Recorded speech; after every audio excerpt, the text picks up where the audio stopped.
Dhamma Jamden the Shenshaba Rajomba Yangam Zobe Sanjay Rivana Shazun Dhamma Devaresha Jidin Kemba Jivan Duva Kalo Javan Landam Hadam Mena Dhamma Sanjay Jamden the Veja Shaja Tuba La Shazin Shuddha Yazushi Dhamma Jamden the Shenshaba Rajomba Yangama Zobe Sanjay Rivana Shazun Dhamma Devaresha Jidin Kemba Jivan Kalo Juba Lana Meba Hada Menam Jetu Sanjay Jimden de Bejawa Shaja Tuba Mashaz Shuddha Yazushi Demba Jimden de Dishinship Dajomba Yandava Zobe Sanjay Ribada Shazunda Devresha Banjidin Kimba Jivon de Kalo Ju Lana Meba Hada Menam Jetumba Sanjay Jimden de Bejawa Shaja Tuba Shazelo Shuddha Yazushi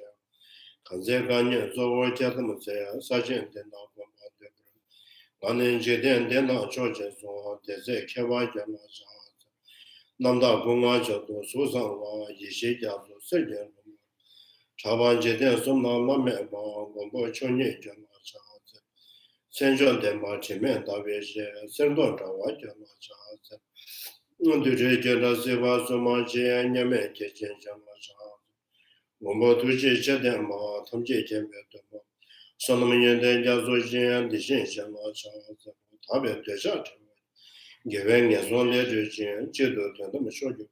Shinju Jona Cha, Zeno, Janet Trevalonia, Lava Tala Rabdu, Shingatamba, Gindian Mania Cha, Zeno, the Wajian, Jashi, Gawakan Sobaja, Rangi Sende, Tene Sanje Dembani, Karma Rabi, Mameda, Jumas. Melam Lodan, Genda, Decision, the Terata, Solomon Day, Tumjets. Cobantum Yinjina, the Gana, the Shiva Lottery, Sivezon and Jovaration. To the teacher, Blessed one, the Bodhisattva, completely perfected, fully awakened, perfecting knowledge in the conduct, Śrāvakas, no lower, supreme life beings to attain. Teacher of gods and humans, to you the completely fully awakened. Blessed one, the glorious one. The duke of the Shakya clan, I prostrate and make offerings in glory. To the teacher, the blessed one, the moon being, the full destroyer, the completely perfected, fully awakened, perfecting knowledge and good conduct, Śrāvakas, no lower, supreme life of beings to attain. Teacher of gods and humans, to you the completely fully awakened. Blessed one, the glorious conqueror, the subduer of the subject. To the teacher, the blessed one, one being, full destroyer, completely perfected, fully awakened being, perfect knowledge and good conduct, Śrāvakas, no other, supreme guide of beings to attain. Teacher of gods and humans, to you the completely and fully awakened one, the blessed one, the glorious conqueror, subdue from the Shakya clan, I prostrate in the offerings and go for revelation. When the supreme of humans you upon this earth, you placed out 7 stars and said, I am supreme in this world. To you who are wise then I prostrate. To the pure bodies form supremely pure, with no motion like golden mountain. Flame that blazes in the 3 worlds. You know the best, to you I prostrate. With the supreme signs placed like spotless moon, color like gold, to you I prostrate. You are immaculate, the 3 time, incomparably wise one, to you I prostrate. To save you having great compassion, the teacher having all understanding, the field of merit with the qualities like the vast ocean. To you, the one gone to dustness and prostrate. The purity which makes one free from attachment. The virtue which frees one from the lower realm. The one path is the one pure reality. To the Dharma which pacifies our prostrate. Those who are liberated and also show the path to liberation. The holy few qualified with realizations, who are devoted to the moral precepts. To you the sublime community of tender virtues. Do not commit non-virtuous actions. Perform only perfect virtuous actions. Subdue your mind thoroughly. This is the teaching of Buddha. The star of mirage, flame of light, illusion, drive to a dream, flash of lightning, cloud, see conditioned things as such. Through this merit, the sentient beings attain real policy. Subdue the four forms, to deliver from emotional suffering, agents, sickness, and death. Sanje shono soje shono no chanchu padu dane jazu je dage je soje be dola penche sanje druba sho sanje shono soje shono chanchu padu dane dage je soje be sonam je dola penche sanje druba sanje shono soje shono no chanchu padu dane jazu je dage je soje be dola penche sanje druba re sho. I hope for refuge until I'm enlightened to the Buddha, Dharma, and Sangha. Through the merit I create by practicing giving and the other professions, may I quickly attain the state of Buddha for the benefit of all sentient beings. I hope for refuge until I'm enlightened to the Buddha, Dharma, and Sangha. Through the merit I create by practicing giving and the other perfections, may I quickly attain the state of Buddha for the benefit of all sentient beings. I go for refuge until I'm enlightened to the Buddha, Dharma, and Sangha. Through the merit I created by practicing giving and other perfections, may I quickly attain the state of Buddha for the benefit of all sentient beings.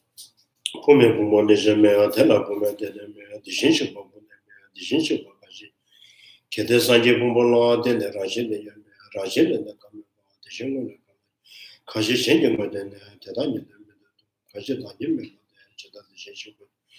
Kede Rajin Yemano, Shimo, Chita, you are Rajitan, the Shimo, the Shishi, the Kang. Kede Pumo Madembara, the Shinshu Bangayano, then the Tatu Tinjish, then the Pumbona, Madembara, the Shinshu. Kashima Dayu, Teenage Daniel. Nyavalamba Mayama, Nyawalam Regimento, Nyawalamba Meva, the Shinship, Namag, the Sage, the Kajit, maybe the Shinshiva, the Nyawalam Bechata, Kajin, the Tina Rajil. Dagwilla Kamba, the Jamo, the Yurikan, the Daniel, Nabo, don't be the Shinship. Don't she images, but don't she images, neither new image of the David to the Chipper. Tata Medala Zoje, Shivandela Kalayu, Tata Tamela Zoje, Shivandela Kalayu, only the Shinshi. Zimbabwe Sunjuba, Tenan Devala, Mejan, Rajit, Ton, and the Sanji Negative. Yedasheva Medoja, Sambate, the Sanji Trilogy, Sibamel. Juvenia Bategunja, the Shinshiva Tomejo, the Shinshiva Rajipon, and the Brother. The Shinshiva Rajima and Rovandi. The Shinshiva of a Sheshava, the Rodrigo, the Junior. Kangia Don, the women of the Tunju, the Sonja Suman, the Sanjay and the Chance.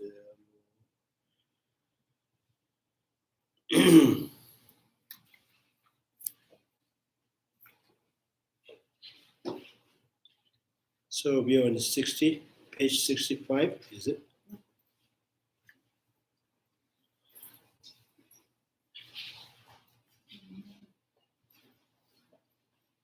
Just finished the bottom of 65 and the top of 66.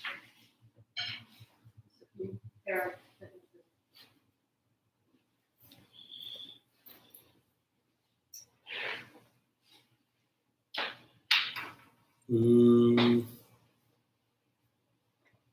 Yeah, so maybe I'll just read. Also, the praises to ultimate expense states.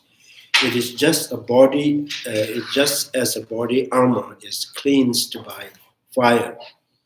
For when armor tainted by all kind of stain is placed in the blazing fire, its stains are burned, but not the armor. Likewise, this luminous mind, radiant, with stain born of desire, the fire of nourishes burn the stains, but not the luminous mind itself. The above states that just as when chainmail armor, right, is placed in the fire, the fire burns off the stain, but not the armor itself. Likewise, the stain of mind are burned off by the fire of wisdom. Only the stains are burned, and luminous mind is not incinerated. The nourishes of meditative equipoise of Arya Bodhisattvas and the nourishes of meditative equipoise of Arya Śrāvakas and the Pratika Buddha are equal when it comes to realizing the ultimate nature of things directly. So, three kind of direct realization emptiness. One, the bodhisattvas, noble beings, wisdom, meditative equipoise, and then second, the Śrāvakas, direct realization emptiness, and the Pratika Buddha's direct realization emptiness. All are equal when it comes to realizing the ultimate nature of things directly, without any taint from the imprints of ignorance. So while these three kind of wisdom, direct realizing emptiness, while it's in the directly observing an emptiness and free from imprints of the ignorance, the reason one type of nourishes is defined as the Arya Bodhisattva's ground, while the other is not, is owing to whether one has come under the sway of the great compassion, and whether one is endowed with the power of 1200 set of qualities. So only the difference is all Arya Śrāvakas, direct realization emptiness, Pratika Buddha, direct realization emptiness, and the Bodhisattvas, noble beings, direct realization emptiness. When it comes to the realizing, the emptiness is the same, equal. Now, what makes the difference between them is because the Bodhisattva's direct realization emptiness is underpinned with the great compassion, and Arya Śrāvaka and Arya Pratika Buddha direct realization emptiness is not really underpinned with great compassions. It's not driven by the great compassions. The Bodhisattvas, noble beings, wisdom, are driven by the great compassion, bodhicitta. So therefore, as a result, from the direct realization emptiness, with each kind of, Bodhisattvas, Śrāvaka, and Pratika Buddha have the results is totally kind of huge difference there. So, can I ask a question here? They mention not only bodhicitta, but I never heard of this before. They said 1,200 sets of qualities. I've never heard of this. First time I've ever heard of it. What does this refer to? So this comes later, yeah. So 1,200 yuanten jata chunyi means.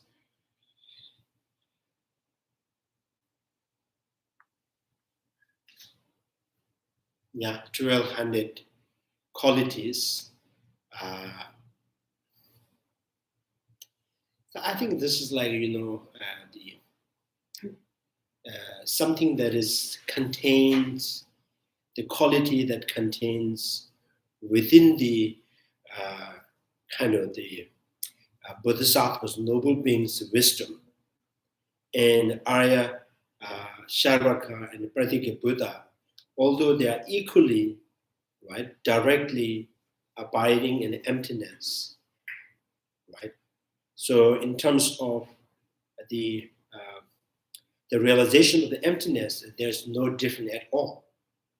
But three wisdom,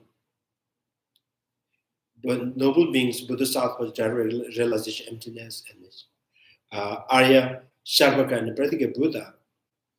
So that really kind of, when it comes to the result, there's a tremendous difference.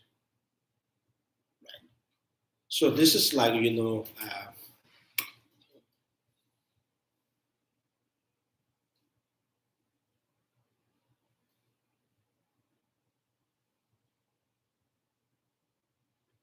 I don't know what's so.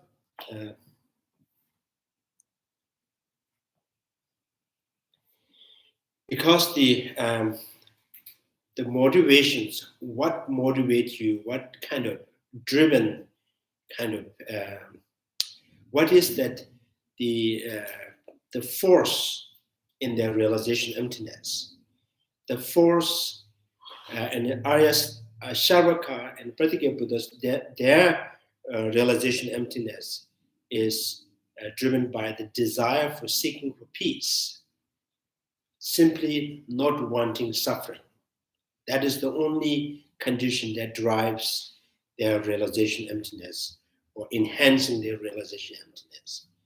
So and when it comes to the bodhisattvas, it is not like it is not driven by the desire for peace. It's driven by the great compassion and the bodhicitta.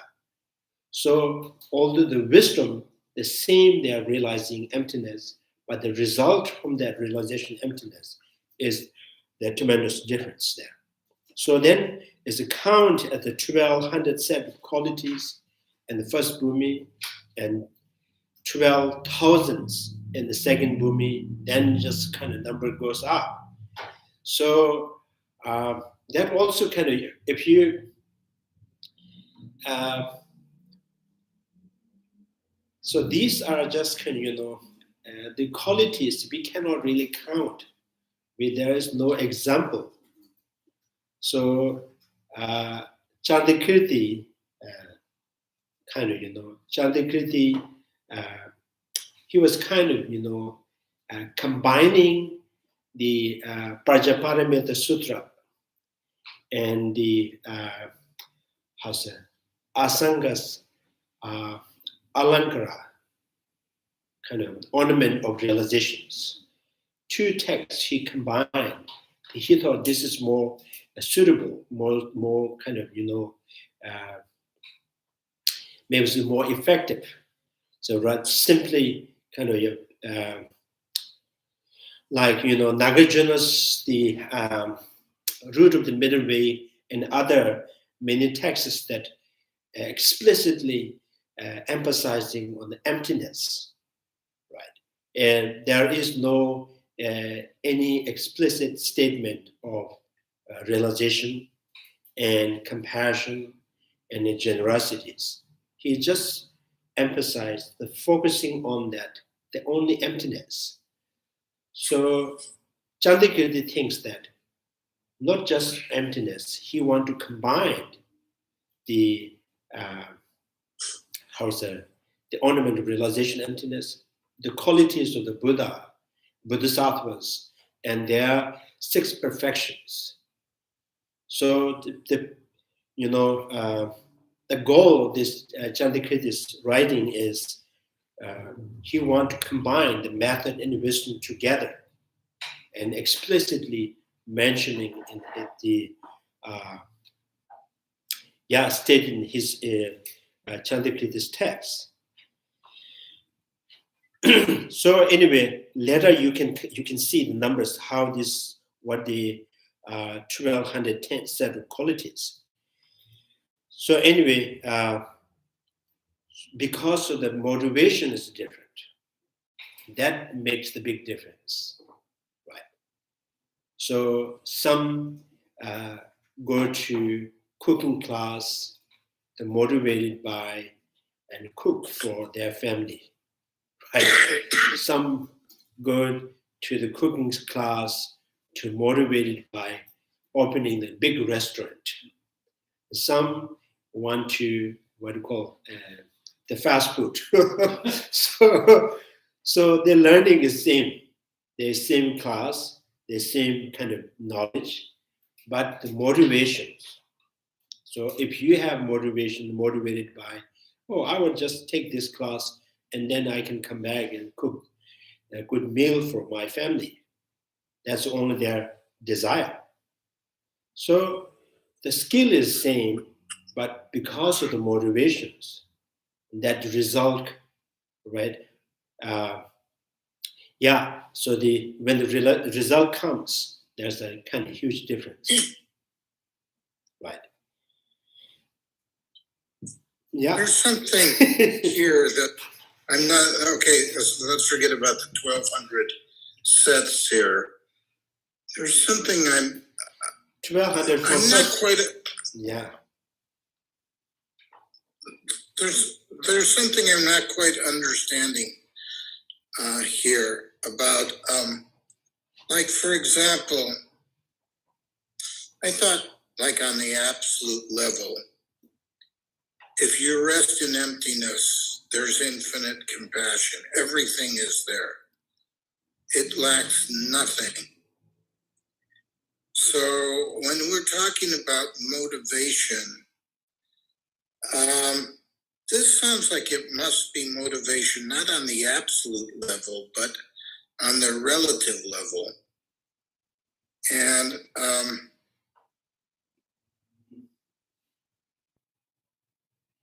I mean, what is it that makes for,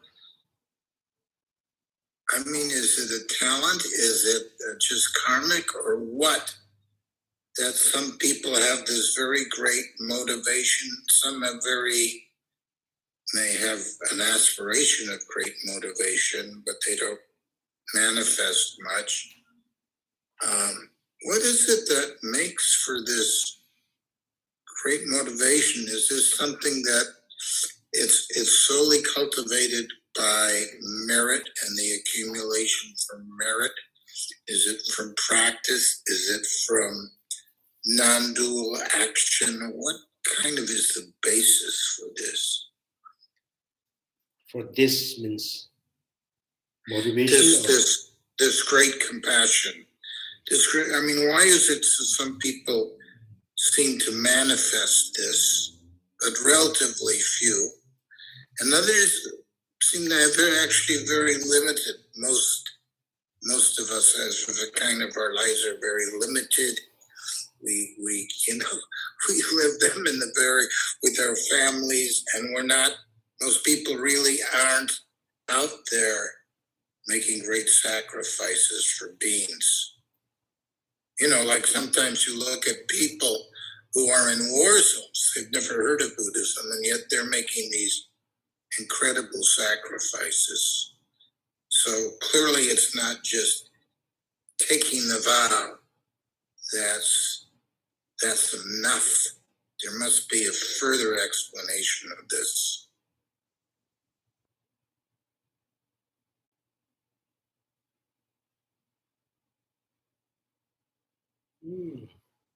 I don't really understand. So your question is why bodhisattvas is motivated by compassion? Why not Arya Śrāvakas and Pratigya Buddhas not motivated by compassion? That's not really my question. My question is, if you look at people who take the bodhisattva vow, they enter the Mahayana. You see most people, they're studying, they're maybe doing some practice, sometimes they're not doing much practice, sometimes they're doing more practice. And yet they don't, for the most part, at least visibly to me, seem to manifest great compassion in their actions and having made great sacrifices in their lives for other beings. They're kind of living with their families, doing their jobs, and other people who've never taken a Buddhist vow, may be sacrificing an enormous amount, seem to be manifesting much more, even they've never heard of Buddhism. Okay.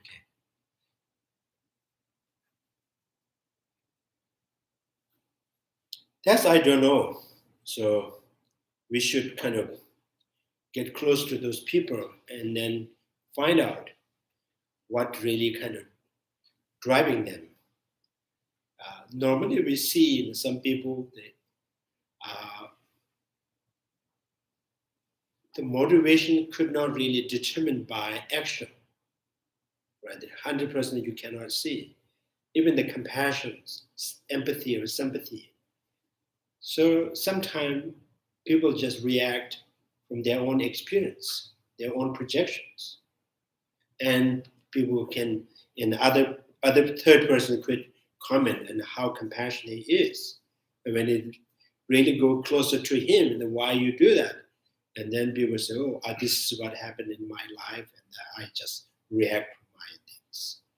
And sometimes people have this kind of, some people have the kind of unbearable feeling when they see the suffering of others. So we cannot say, right, just by his actions benefiting or protecting someone, a stranger, is just purely done by, motivated by the compassion. So here the motivation is you have to have some kind of goal in your mind. We're talking about motivation. It's not like what is your kind of, what called instinct. So we're not talking about the instinct motivation or intention or the driven condition. So we're talking about the motivations which first you set up the goal. So for that goal, and you say, you do, you think only for that goal. So that kind of motivations. We're not talking about the instinct, the kind of driven condition.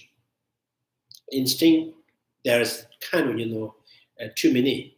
So we cannot really tell this instinct is, because it's benefiting, instinct must be in compassion. So the motivations, but you have desire, right? The bodhisattvas, the motivations is because of their goal. Their goal is to attain the enlightenment for the sake of all sentient beings. And then you train your mind by thinking every sentient being once they had been my mother, they've been kind to me, I have to repay their kindness. In this way, you are developing the motivation or the intention. And with that motivations, so out of that motivations, or kind of through that motivations, you take vows as the bodhisattva's activity, and you reciting the meditations, dedications, all become the bodhisattva's motivation.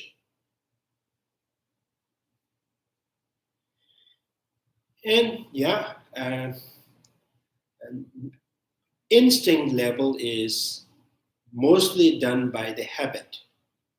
Instinct is mostly done by the habit.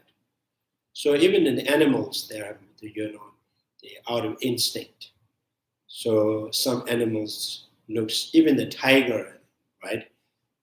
I saw in Facebook. So I think it's a leopard. Yeah, there's one more, the lion. So kind of ambush the what do you call it, impala, right? And her mother, kind of newborn baby. So she trying to catch that, and then the mother kind of escape, and the baby, newborn baby, is there. So this lion could not really eat it because it's too small and too kind of. So we cannot really say this out of compassion. So this instinct, and again, you have to go back to the history of that, what happened in the past in this animal's life.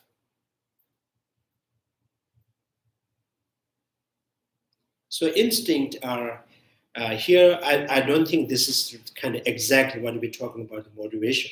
So motivation means like when you go to university, and each students, they may have their own goal.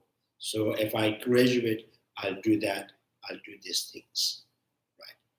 So and they receive same educations because of the motivations, and they're kind of, so you can see them in different fields. and some are more successful, some are not successful. Right. So these are motivations. The motivations talking about not the instinct. It's the because of the you have a certain goal, and for that to reach that goal, and you do things. Is right now we are talking about the motivations. So the Śrāvakas and the Pratyeka Buddhas, their goal is simply to kind of reach the state of freedom from suffering.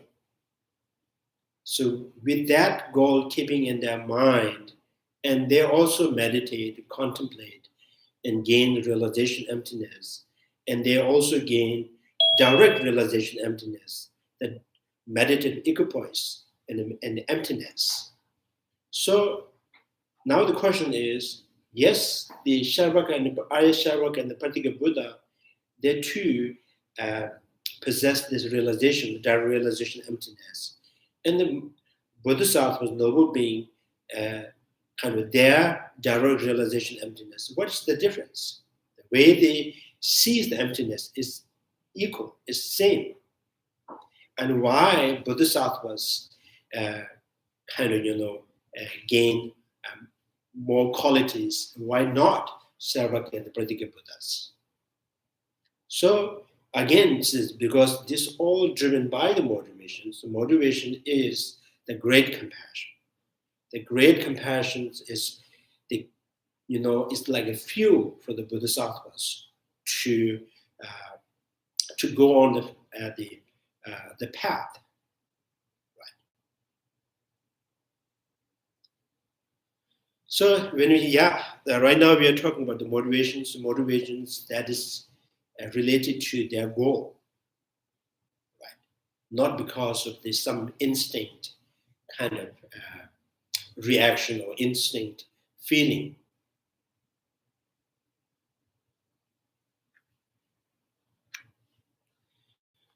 So then also I mentioned that realization emptiness is equal, like you have the same knowledge, but because of the motivations, the result comes different.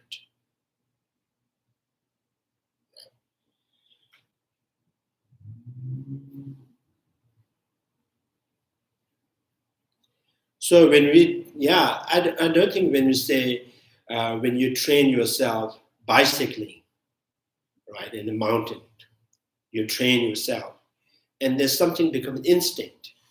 So without paying much attention, you can maneuver your bicycling in the mountain. These are instincts, not a motivation. Right? You just develop that out of habit. Sometimes people say because of the muscle memory. I'm not sure the muscle has the memory or not. But so bigger the muscle, bigger the memory. So to have a good memory, you go to gym. So I think that's the kind of, the instinct and the motivation is two different things. So and then you can see what's the 1200 set of qualities. Furthermore, as I mentioned earlier, there is tremendous difference between them in terms of the weather during the path of accumulations and path of preparations. One has enhanced one's intelligence in relation to the truth of the true type of selflessness through employing the limitless form of reasoning. So here the saying, the result, what makes the result, what makes the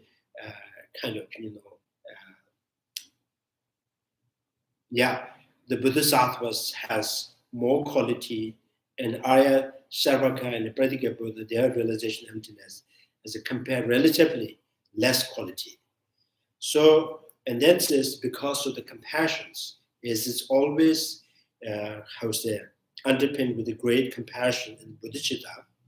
Does this mean that the compassion makes one to realize emptiness more deeply?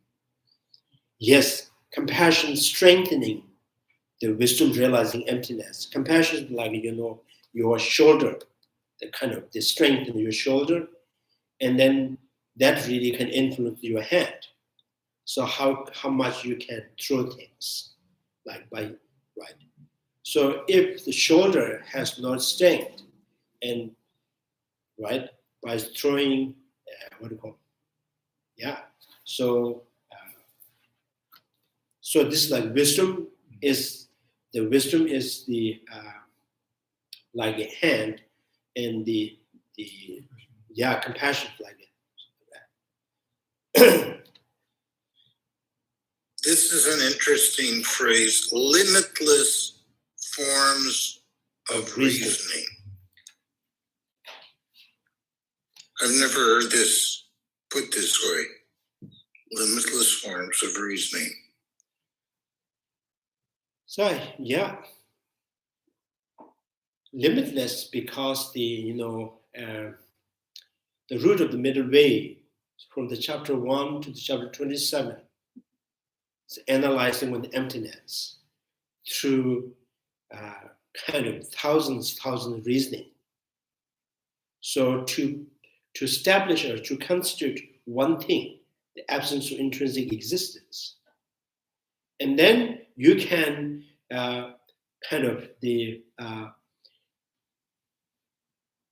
so every conventional reality, every experience of the conventional is all become the valid reasoning to to establish the emptiness. So because you have exercised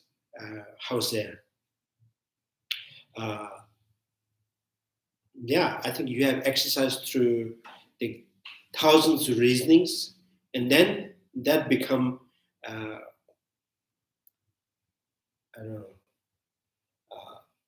that's like it's you gain skill, or you gain the the flexible within the wisdom. So anything that you say, you think, and all directed to the emptiness. So there's a countless, limitless form of reasonings.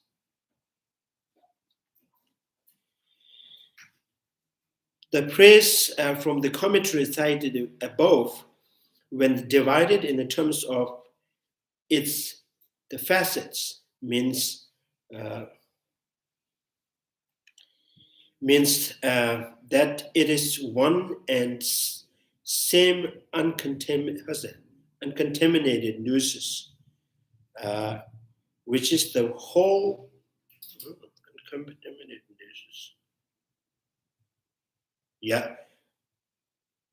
Which is the whole that is being differentiated in terms of the stages.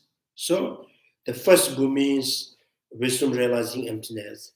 The second bhumi, wisdom realizing emptiness. Third bhumi, wisdom realizing emptiness. So now, because of the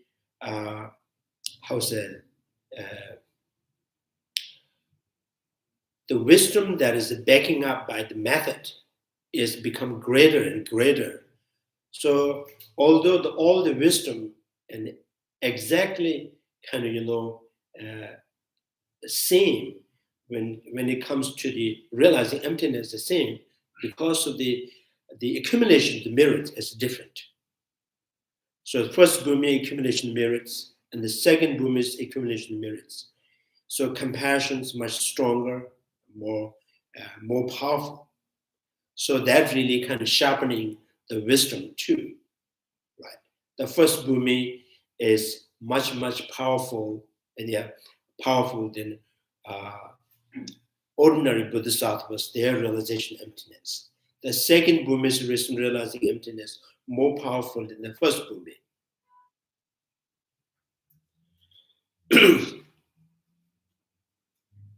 This can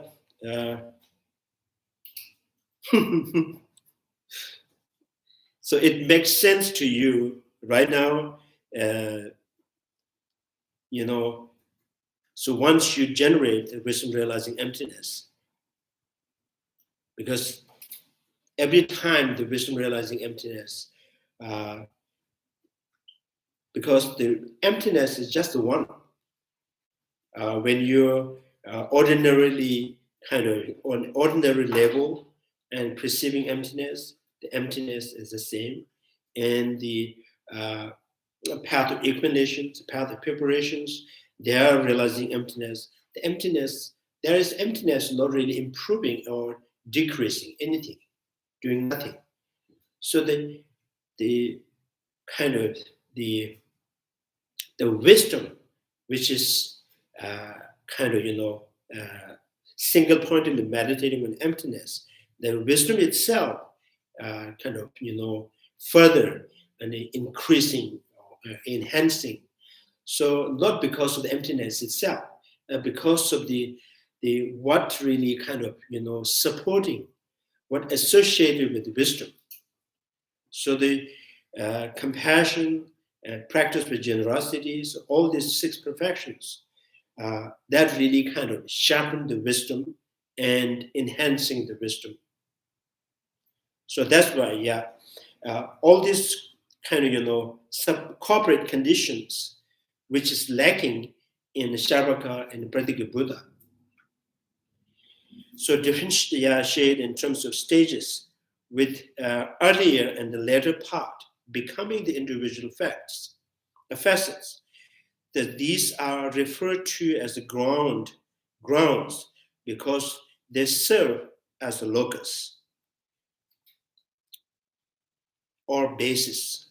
For the bodhisattvas qualities, they resemble the ground in this sense. So this is giving the reasoning, the why you call first ground and second ground. So what you mean by ground? So ground means this is the basis that really produces the quality. By kind of meditating on emptiness, that produces the qualities of the bodhisattvas. Right? So therefore, giving a name to the direct realization emptiness of the first bhumi as a ground or bhumi or locus, right? So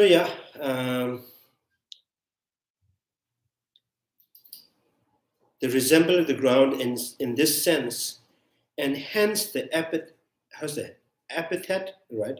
Epithet, ground, and statement indicate that all 10 ultimate ground are to be posited on the basis of unconceptual gnosis alone. So the bhumi, so particularly here, the ultimate awakening means the first bhumi. Not all of the mind of the first bhumi are the ultimate awakening, right? The first bhumi's direct realization emptiness, meditative equipoise, is only, they call is a bhumi, right? It's our ultimate awakening mind. So they have eye consciousness, nose consciousness, the tongue consciousness. They have a concept of nation, country, friend, relations. These, in their mind, the mental factors are not the ultimate awakening mind. So when their minds totally meditating in directly, single-pointedly meditating emptiness, that very wisdom is called ultimate awakening, not the rest of the mind. So this has to be non-conceptual gnosis alone. Although they are all equal in being non-conceptual gnosis, the manner in which ground such a perfect joy are defined as a distinct ground is by the means of the following 4 features. So first bhumi called perfect joy, right? Radhu Gavas. So that's the kind of, sometimes there's the term that we use, the 6 perfections. Again, they use here perfect joy. In Tibetan, Rabdu Gawa. Right? So Rabdu Gawa means tremendously joy. Right? So now the translator, he prefers the perfect joy. So it's not perfect. If you interpret that as complete and total, no, this is not. In this way, this is not a perfect. It's a tremendous joy. So joy from kind of by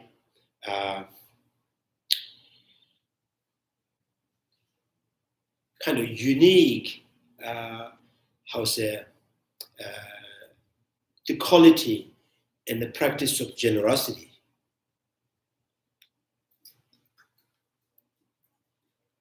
So perfect joy. So number one, the first distinctive feature arises on the basis of the progressive,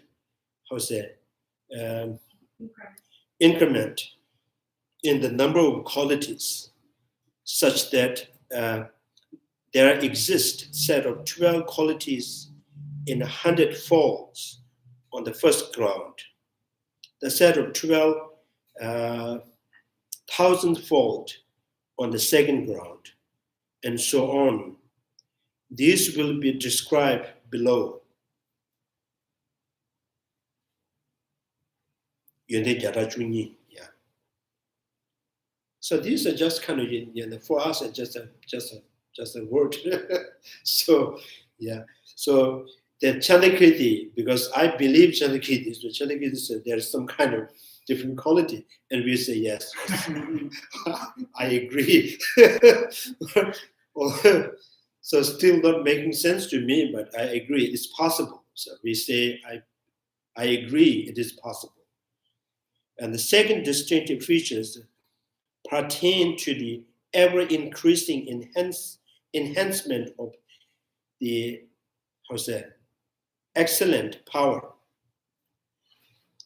Although some describe this in terms of the shaking of 100 drums, 1,000 drums, and so on, this ability included in the increment of the number of the qualities.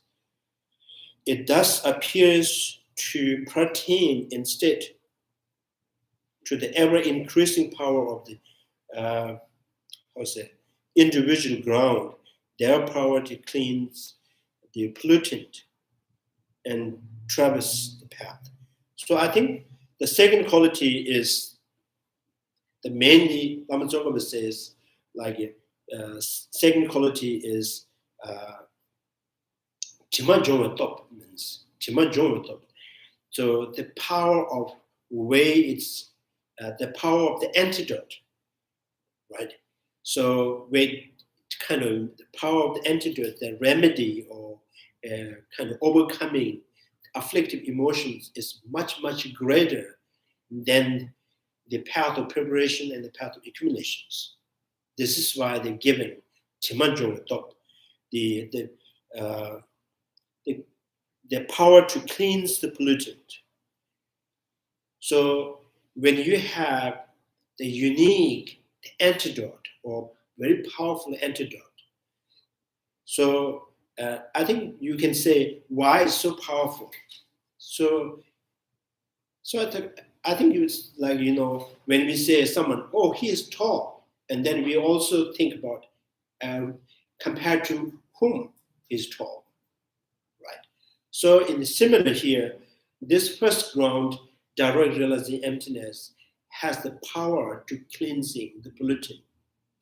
Means compared to the ordinary path, so this is much, much powerful, right? So the way kind of, overcoming the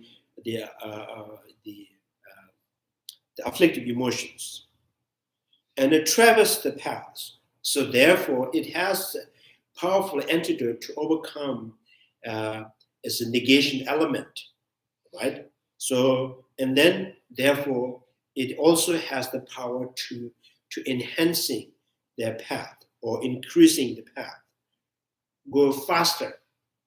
So because of this direct realization emptiness, that go faster to the Buddhahood than the ordinary, right?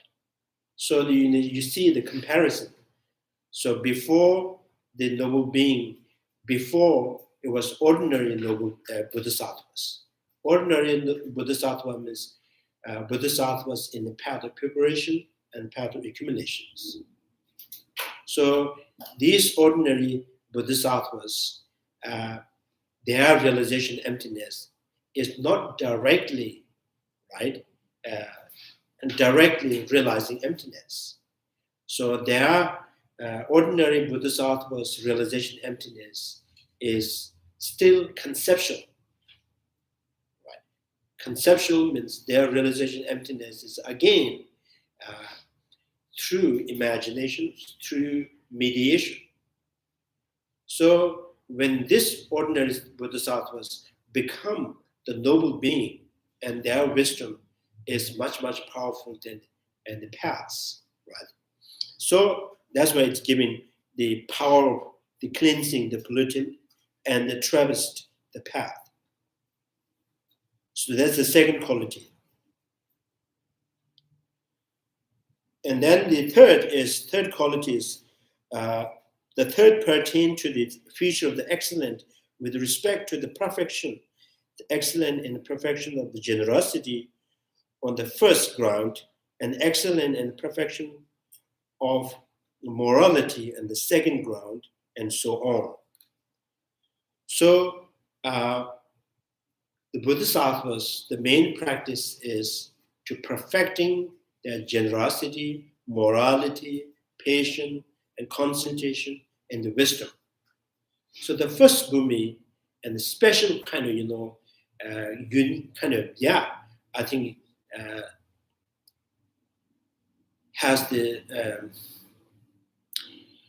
because of their first direct realization emptiness, that really, and Prajaparamita says, that really almost the 100% the kind of changes in element level first, right? So ordinary sentient beings, noble beings. Noble beings, the body is more under the control of the wisdom realizing emptiness. Their whole elements is completely has changed, right? So, and then their willingness, because their willingness to benefiting sentient beings is tremendously kind of, improved. So, perfection of generosity on the first ground. And then these bodhisattvas, right? They are so excited, or I don't know, so enthusiastic in doing, benefiting the sentient beings, right? Giving teaching, giving protections, giving material, substance things, and anything they are willing to do that. Even there is needed for the give their heart or head, so they are without any hesitations. So they don't hesitate on giving anything. I think I've mentioned that, yeah, one of the follower, we call Chandrakirti. So he was the lay person and a very great scholar and great practitioner, and particularly he was so related to the Avalokiteshvara. So his main deity is Avalokiteshvara. So he can receive teaching every day from the Buddha of compassion. And through, he has the statue of the Avalokiteshvara, and the statue really kind of teaches him every day. So, and then, and he has another Tara statue. Tara statue is without ornament. So we call Joma Gemema. and Genesis is Dugirmas. Avalokiteshvara's finger is pointing like that. And the Tara, which has no ornament, because he likes to give everything. So one day he couldn't find anything. There was one beggar. Someone asked him to give something, and he couldn't find anything to give. And Tara says, "Well, give my ornament," right? So he gave Tara's ornament. So that's why, this kind of unconceivable qualities, these we cannot imagine without experiencing the Bodhisattva's path. So just believe, that's belief. Agree. So we cannot say it's impossible. So we just leave it as possibilities. So the third quality is the perfect joy. And the fourth distinctive features pertain to the ever-enhancing the fruition effect. This might means on the first ground being born as a monarch that reign over the earth. On the second ground, being born as a monarch that reign over 4 continents and so on. So this is talking about the qualities of the accumulations of merit. So they have this first Bhumi has the accumulation merit to become a king of for the planets, and the second Bhumi, and the accumulation merits kind of as a monarch that reign over the 4 continents. Lingshi get. Thus, with respect to the non-conceptual notions of this is like the fantasy, but it is possible. So this is the individual ground, given the great varieties in their potency, such as in the number of the quality they possess. These ground are defined as the distinct. Nevertheless, since the quality in the interval between meditative equipoise, sometimes we call it the subsequent mind, right? The subsequent mind.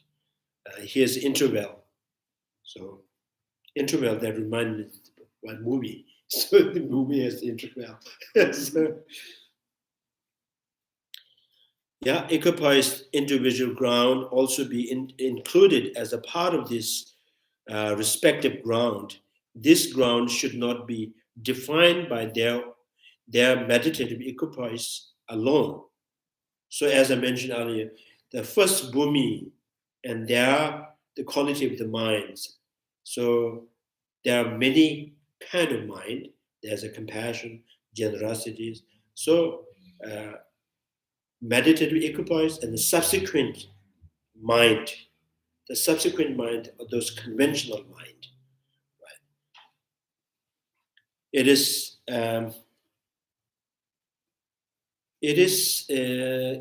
in this manner the individual ground must be distinguished, even though these ultimate ground do not differ whatsoever in their object and object or aspect of cognitions. So the question is now, still they're dealing with. So when you emptiness that realized by ordinary, emptiness that realized by the first Bhumi, second Bhumi, emptiness is no different. So what you understand has what you have understood or what you have revealed, there's no different at all. And then the question is, if there's what you know, the kind of things that you're knowing or revealing, but you haven't, ordinary revealing the emptiness exactly they know, they realize. And the first Bhumi realization emptiness, it's still the emptiness that has 100% totally they reveal the emptiness. So the emptiness is no different. Why the realization emptiness has the kind of tremendously the different.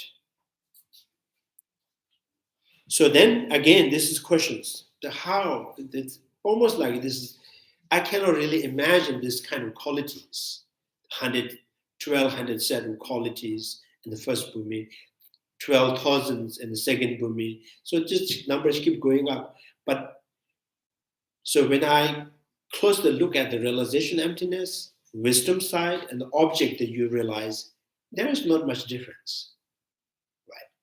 So, and if there's nothing, no difference at all, and why ordinary realization emptiness, first bhumi realization emptiness, second bhumi, so why this, the effect or the result are kind of huge different. So the 10 ground sutra states, just as a wise man cannot speak or see the trace of the bird soaring across the sky, the same is truth of the ground of the conqueror's children. And if one cannot speak of them, how can one hear of them? This is what we are hearing. so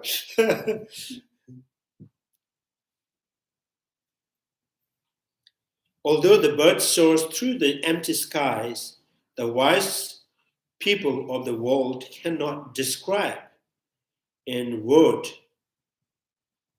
the trace of this bird, nor can they perceive such traces with their mind. Likewise, although the ultimate ground and analogous to the bird soar across the space like ultimate nature of things, Aryas themselves cannot express how these ground are traversed exactly, the way they experience it.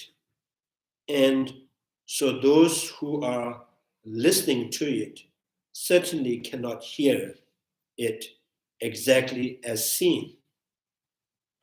So this is stated in Sutta, the passage above. So the ornament of the realizations, they mention a lot of qualities in the Buddha and the Bodhisattvas. And even they talk about the kind of the appearance of the Buddha and the realm of the Buddhas. So in many master this is, so the Asanga Sutras, when they talk about the qualities and then how this realm of the Buddhas come into being existence. And then because this has to be kind of described in human language, and particularly if the Indian, and he will project from his own culture. So Buddha Ram is like India.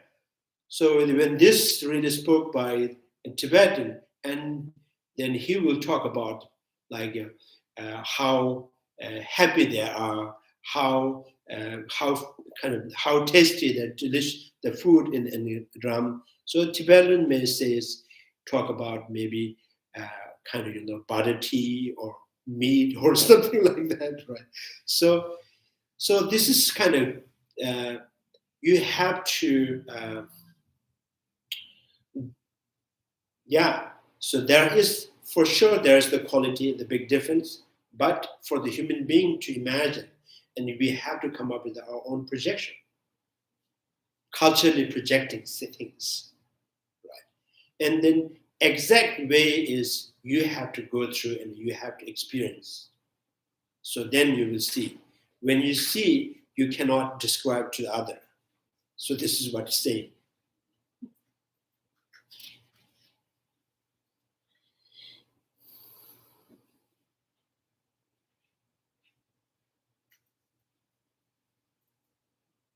So this Chandrakirti.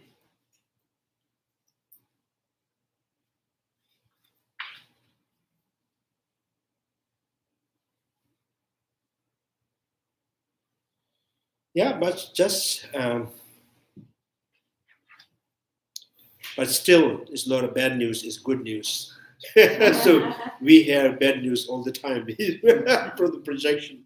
So this is really good to hear. The first ground, perfect joy, presenting the individual ground. This has three parts, explaining the first 5 grounds, perfect joy, and so forth.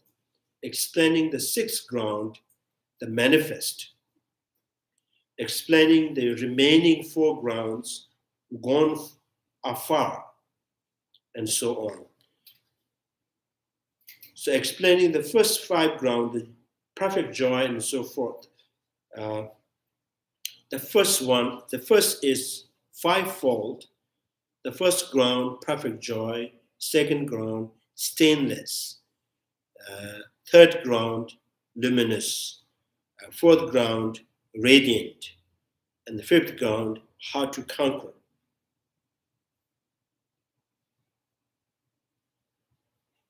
So these are just, Rabdugawas. Because of the perfect joy, due to the perfection of generosity. Second ground, stainless, is due to the perfection of morality, right? So perfection of morality, that's called stainless. And then the third ground, luminous, patient, by perfecting the patience. And the fourth ground, radiant.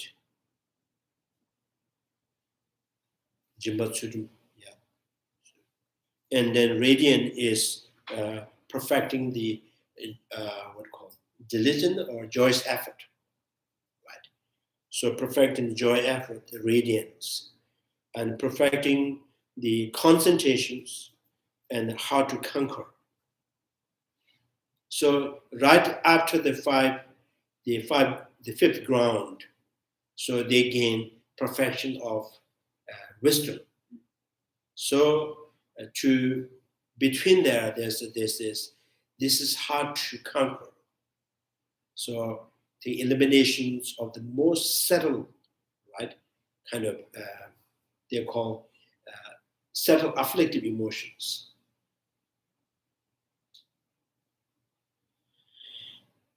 Yeah, just to imagine.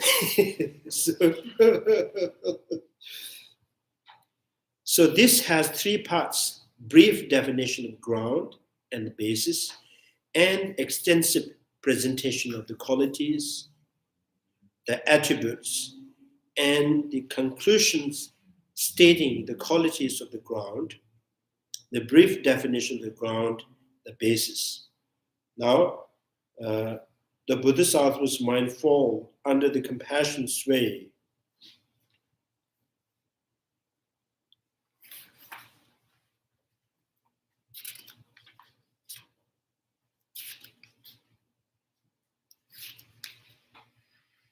Number 2,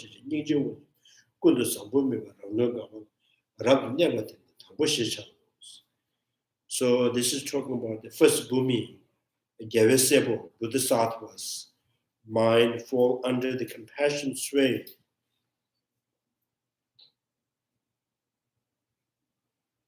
And yearning to set free every transmigrating beings. So I think this is the exact meaning of perfection of the generosity. So you have developed a very, very kind of, strong or powerful willingness, right? Powerful willingness to set free every transmigrating.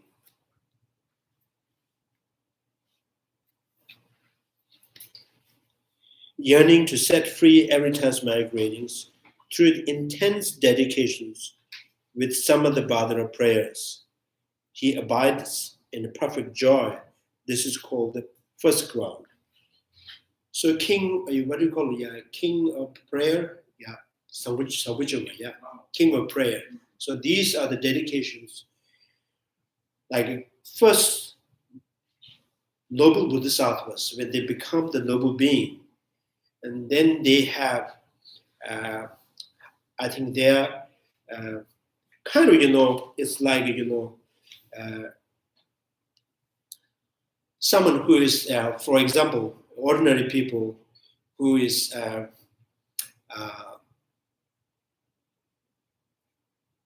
always wanting to help many people. So when that person, when he suddenly become very rich, so then he will kind of, that kind of, what do you call, accelerating his desire. So I'm going to do this for this for this. So before he was just imagining, because he has no wealth.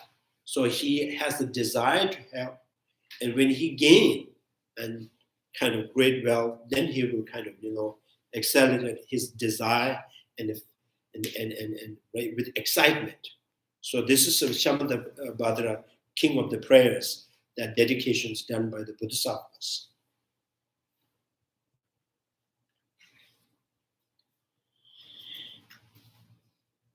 So the dedication for each sentient beings, and dedication for the each sentient beings, their future realms, and dedication for the each sentient beings, their well-being, physical, mentally, and their their concentrations.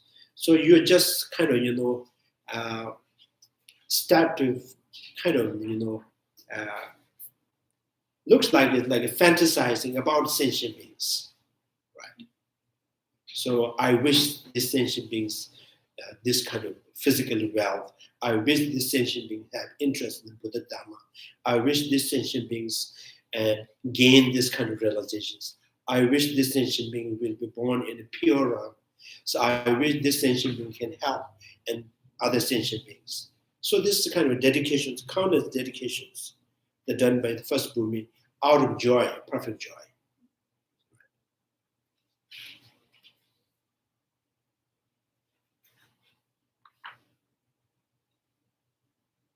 Yeah.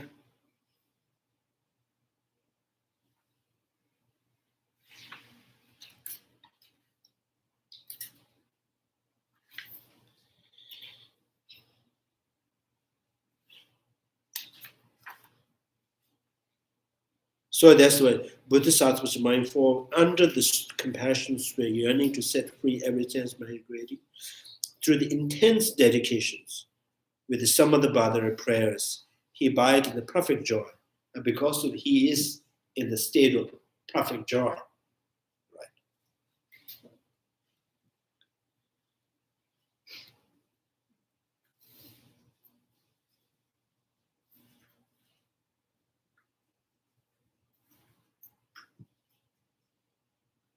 So yeah, this like normal school, the university student when he first when he passed all the exam, is just right. So maybe it's rare. Maybe people, maybe students may think about the party, not. So this Bodhisattva was not partying himself, right? He was thinking, well, now I got these qualities. So what can I do, right? So the Bodhisattvas on the first ground has seen beings to be devoid of intrinsic existence, and has taken this absence of intrinsic existence to qualify his object of compassion in the manner that described earlier. So out of compassion, and his mind fall under the great compassion's sway.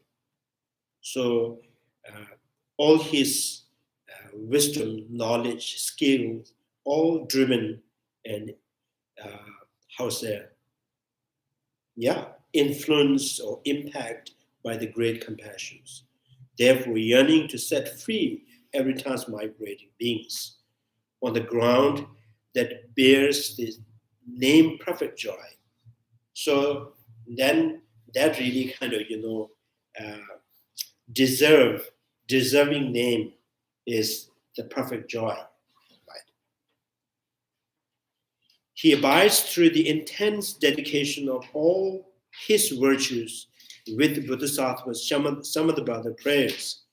So he not just dedicate his skill and the qualities. Whatever he has, body, speech, and mind, he is without any hesitations is willing to give to every sentient being. So this ultimate awakening mind of the Bodhisattvas, who thoroughly abide in such non-dual nourishes. Although this Bodhisattvas, right, meditating with emptiness, so maybe this looks like, when we count the Eightfold Path, the first we count the view, right? So when the view is perfect and complete, and your speech, your thought, all perfecting, right? So in this way, so this Bodhisattvas, and while they are in meditative equipoise, totally completely observing in emptiness, but right after the subsequent mind, there's a whole strong desire to what can I help sentient beings, right? So it's unlike Śrāvakas and the Pratika Buddhas and the Hinayana realization emptiness, right? So before you meditate, Śrāvakas and the Pratika Buddha, an ordinary realization emptiness, before you meditate in emptiness, and you're seeking for peace, and right after it's still seeking for peace. So Bodhisattva's the first ground of noble beings' wisdom is right after that, what can I do for sentient beings? Right. So known as the first supreme mundanes, which is illustrated by the fruit, such as number of qualities, is known as the first supramundanes. Supramundanes, right? How do you pronounce supramundanes? Supermundane, like above. Yeah. So that kind of, his supramundane's mind. The countless hundreds of thousands and aspirational prayers made by the Bodhisattvas on the first ground. So he planned, right? He was, it's not just wishing. The first ground, such as the 10 great aspirational prayers mentioned in the 10 Ground Sutra, are all encompassed, right, in the Samadhi prayers to indicate all aspirational prayers. The root text mentions some of the prayers which refer to the vows of the good conduct. Vows. In particular, the compendium of training that describes the 2 stanzas that begin with the word, just as the heroic Mañjuśrī in this prayer as the excellent dedications. So the Sangbucheva Monam, the king of the prayers, they're all their example is Mañjuśrī. So Mañjuśrī, so there's a saying, Mañjuśrī, like always, whenever there are the Bodhisattvas, Mañjuśrī is always one that like always appears as a mentor for the beginning of the Bodhisattvas, and while in the noble being's path, at the end, and when they become the Buddha, Mañjuśrī comes as his disciple. So Mañjuśrī has become teacher, and then while they're on the path, and Mañjuśrī appears as a protector, teacher, and then when this person becomes the Buddha, Mañjuśrī also comes as his student. So that Mañjuśrī's his dedication is, until every sentient being's end, I will never appears as a Buddha. I'll always remain bodhisattvas. So sometimes teachers, sometimes students, sometimes tutors, sometimes protectors, right? So each Buddha, the Mañjuśrī is always the the main teachers who So just as the heroic Mañjuśrī and this prayer as the excellent dedications. So you see Nagarjuna also dedicating, may I become the useful object for all sentient beings like water, medicinal tree, fire, like that, right? So I think from this, what we learn, what we understand is bodhisattvas seeking for joy, and joy is the one that become the fuel for the bodhisattva's path. So joy, because of their things, totally giving up yourself to the other, is the the essence of the path. From the beginning at the end. So making yourself available for other, making yourself useful for other.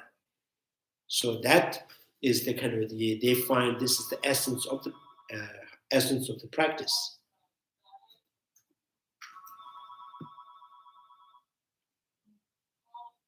So when you do that, this kind of practice, this really powerfully a powerful antidote to overcome the self-centered mind.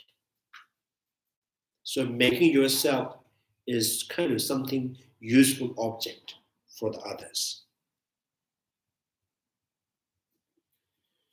So in the commentary on one finds the following statement: just as one does not assert that Śrāvaka on the path of preparation has entered the first fruit of stream entry, similarly, even the greatest of the great sage that engage by means of imagination on the bodhisattva's path of the preparations, from where the first ground would immediately spring forth. This too is the ground where the bodhisattva's awakening mind is not yet generated. So, literally, what it's saying is, when the ultimate awakening mind is the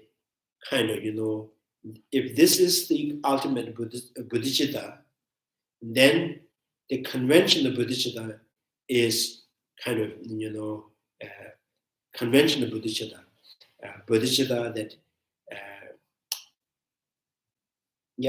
with aspiration or the wish or desire to become the Buddha for the sake of all sentient being, is saying this is not ultimate bodhicitta.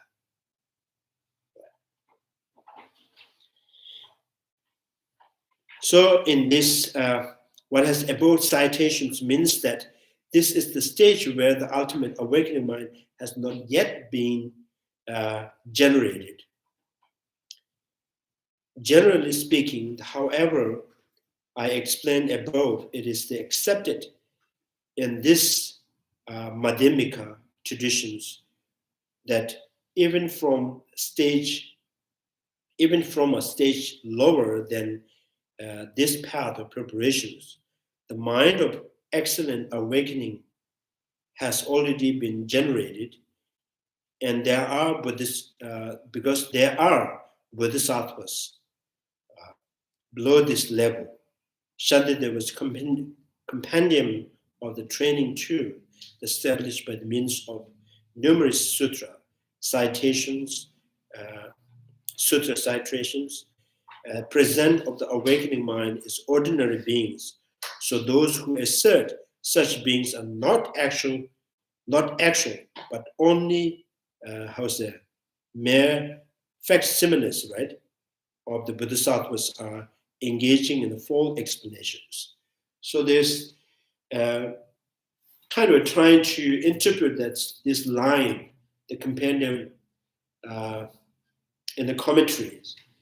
The commentary means conventional kind of aspiration to attaining the Buddhahood for all kind of several all sentient being this is not the ultimate awakening mind, but still it is awakening mind. It is the bodhicitta, right?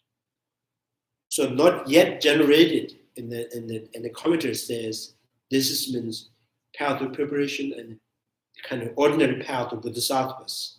Their bodhicitta, awakening mind, is actual bodhicitta, but not the ultimate awakening mind. So ultimate awakening mind means directly realizing emptiness, the realizations that within the noble bodhisattvas, right?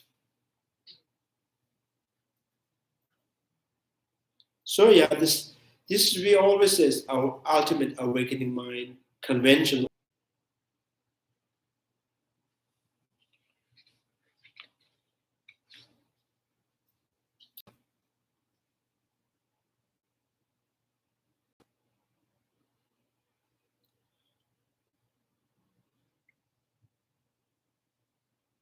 Yeah, so not actual, but only mere facsimiles of the bodhisattvas are engaged in full explanations. Here one might contend that compendium of Abhidhamma describe the stage of entry to the fruit of stream entry as the point. So like in the Śrāvakas path, so the stream of entry once return and no more returning, and no more learning path. So these are the four fruit or four result, and each has its own the entry. The first entry in the stream of entry, the second entry in the once return, third entry is no more return, the fourth is entering in no more learning path, right? So kind of in the saying that ultimate awakening mind of the bodhisattvas, the very first that you have generated ultimate awakening mind is still considered as the entry in the fruit of the noble beings.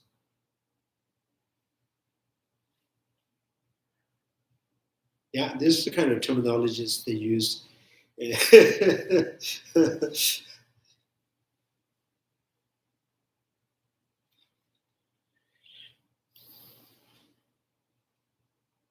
When the sutra entry the point when on the Śrāvaka path of preparations and single sitting, right? Sitting, right? Would lead to the attainment of the first fruitions. So the analogy you have cited above about the Śrāvakas does not hold. Vasubandhu traditions, Abhidhammas state that the stage of entry to stream entry is attained on the Arya level, where the compendium of the Abhidhamma present it differently, as cited above. Of these two divergent positions, this master Chandrakirti accords with treasure of Abhidhamma. So this is the debatable kind of, there's an argument. So entering into the interest, kind of the state of entry and the first noble first bhumi. So how you really measure this. So entering, right? Entry into the first noble beings. Because all seems like, right now we are trying to understand is try to enter, right? Kind of to become the bodhisattvas. The path of preparations, path of accumulations, so both are trying to attain first bhumi. So, and why you say the entry in the first bhumi has to be noble path. So then there's two commentary, Vasubandhu's and Abhidhamma, two things. So Chandrakirti says, I'm going to follow Vasubandhu. The Vasubandhu newly entering or in the direct realization emptiness is, I'm going to call it, is the entry to the first bhumi. Right? Then while you are meditating in emptiness, when you come to overcoming, so 3 negative afflictions, then you have entered in the fruition of the first bhumi. Right? The negative emotions are not really it's not like so this is not like a thief in house kind of owner. When thief first goes in house, right, and when the owner opens the door, he comes in, and thieves go out from the window, jump out from the window, right? So is it like the way the antidote and the negation element, right? Are these the thief and owner? So there's a time. So when the owner opens the door and enters in the house, and thief was already there in the house, and he jumped out from that. So that means there's not much time. So this kind of what it means is when you apply the antidote, the very minute that you have applied the antidote, is it the very minute that you apply the antidote, does it overcome the afflictive emotion, the negation element or not? Or it takes time, right? So when you have a snake under the bed, so it takes time. You have to push it, right? And you hold by using the stick, right? And you push it, go away. So not like a thief. So he jump out by himself, right? So the antidote is also like pushing out the snake. So the entry of the first bhumi is still considered as a noble wisdom. Right? Noble wisdom, you have directly meditated in the emptiness, but you haven't yet overcome the 3 afflictions. So as you are remaining in noble wisdom and you overcome the negation element, then you have gained the first fruit. I'm not fully understanding this, Geshe. I'll tell you where I'm confused. I understand what you just said about the snake, but that doesn't clear up my confusion. Now that makes 2 of us. Should I not ask the question? No. I understand. So that you say I don't understand. Understand, not understanding of how the entry is noble wisdom, but not yet overcome. How this antidote is applying to overcoming the afflictions. If you say, I don't understand that, and then I will also agree with you, I too don't understand that. So okay, let me clarify what I don't understand. So we will understand. there's two things being compared here. One is the Vasubandhu's treasury of Abhidharma. One is the Chandrakirti's compendium of Abhidharma. A compendium of Abhidharma is not Chandrakirti. Oh, okay. It's one of the Asanga's texts. Compendium is who? Asanga's text.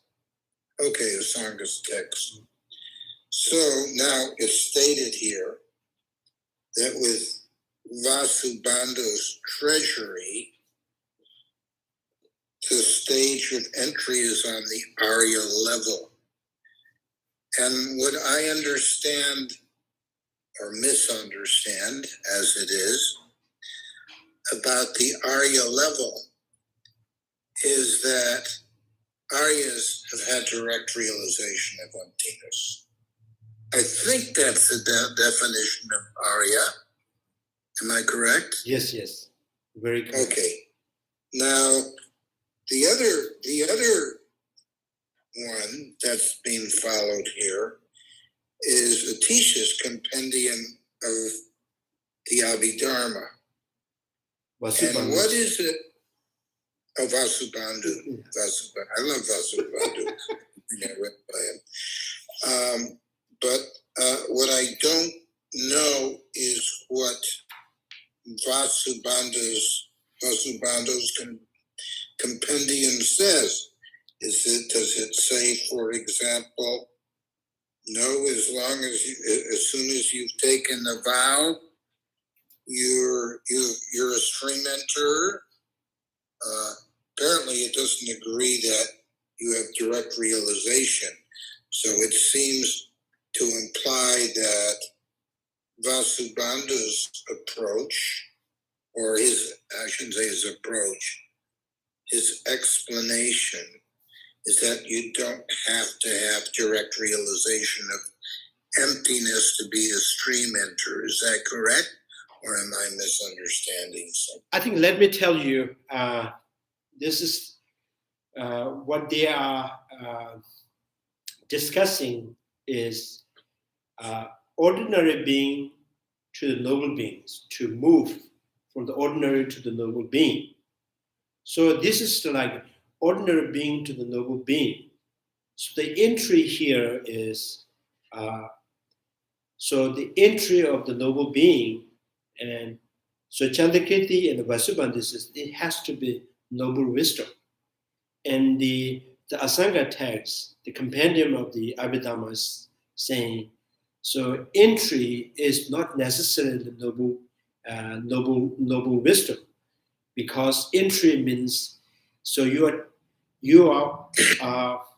in the process to getting into the noble first noble beings, noble bhumi, right? You are just in the process of getting into.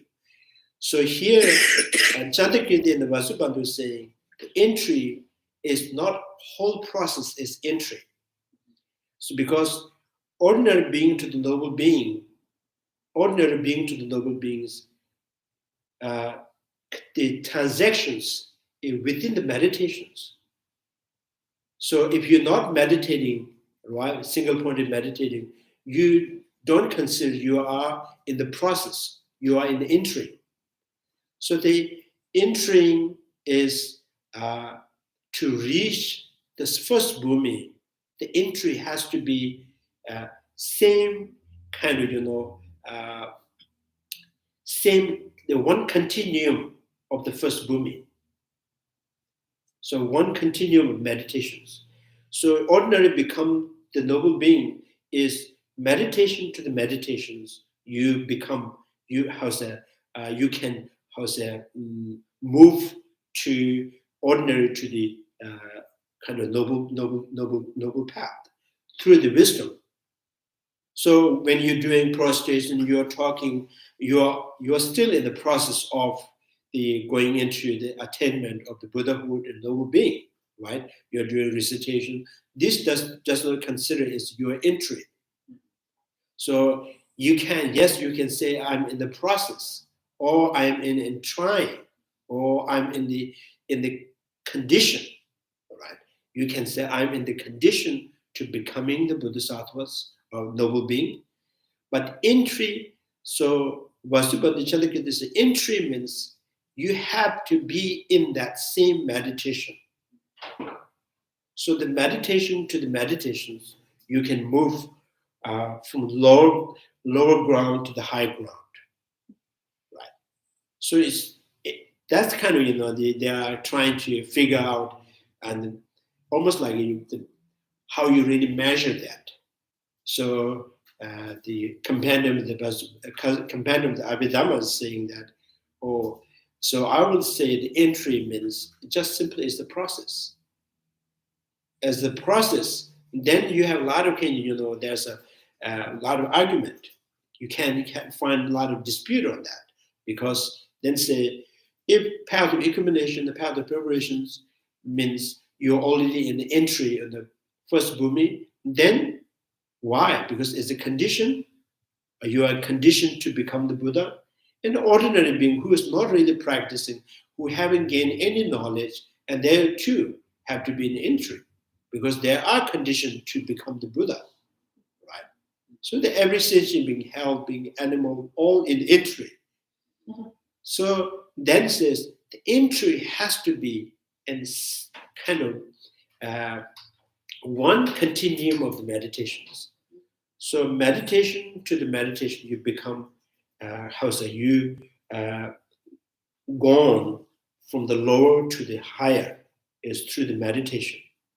So this is why the Chandrakirti say the entry has to be direct, kind of meditative equipoise in the emptiness.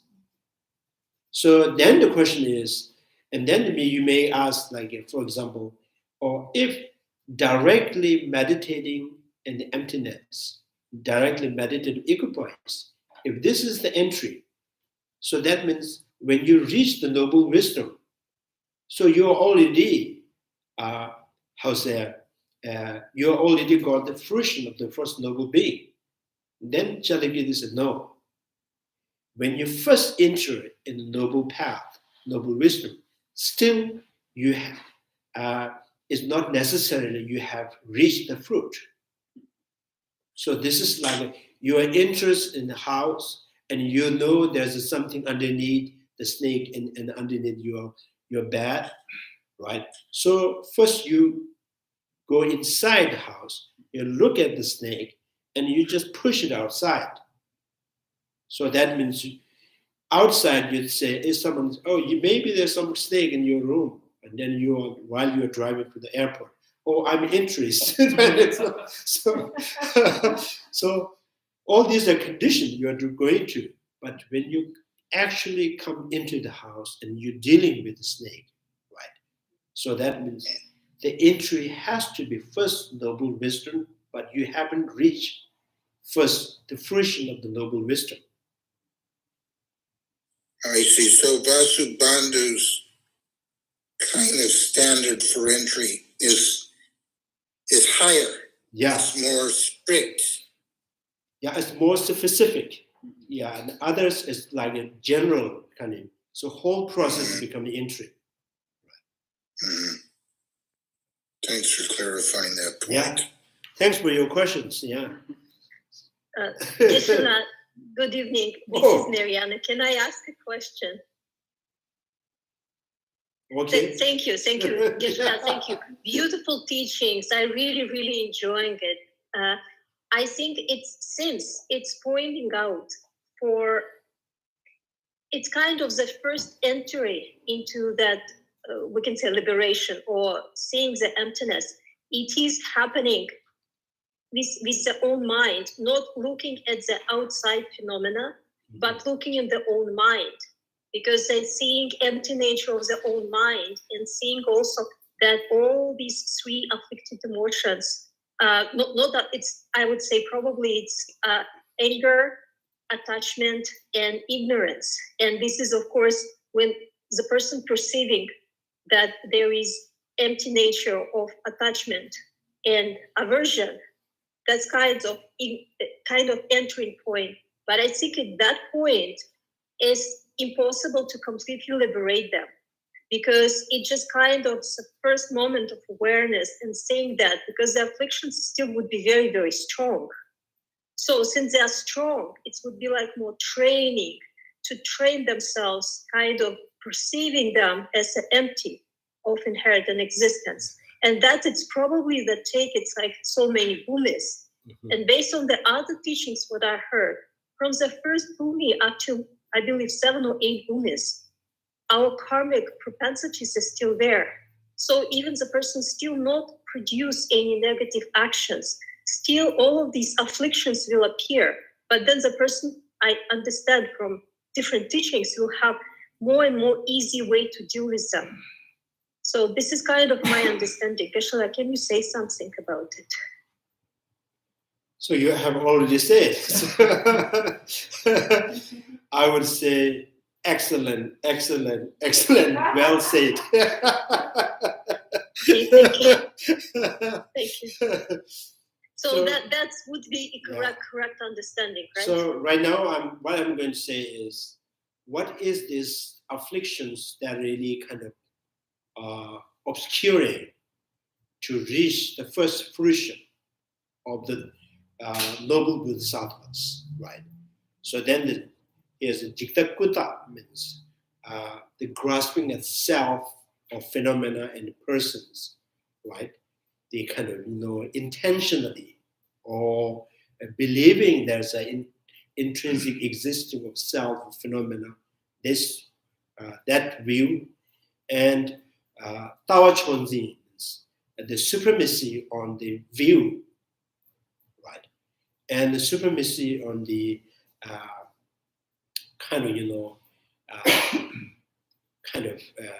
attitude, right? So attitude that driven by or from the grasping itself and the self of person and phenomena. So these three are totally without eliminating, and there is no gain of first fruition, no first bhumi.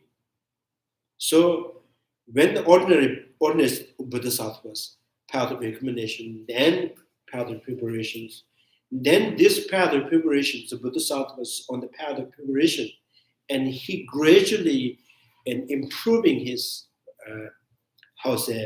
his wisdom, directly perceiving emptiness, right? He improve or increasing the wisdom and turning into direct realizations, right? So he is now no longer, at the time, he's no longer ordinary bodhisattvas. So that direct realization emptiness is supposed to apply the antidote to overcome these three afflictions. So three afflictions, without eliminating these three afflictions, you cannot be,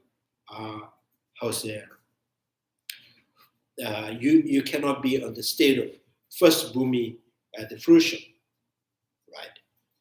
So then what is that? The grasping itself of person and phenomena is two kinds. One, innate, the grasping, innate mind that the grasping self, a person and the phenomena. One has some kind of, there's some kind of, in the mindset that you have doubt or you think there's intrinsic existing a person and the phenomena. So the doubt, hesitations, or ambiguity, so which is on the existence of intrinsic nature in the person and the phenomena, right? So I think this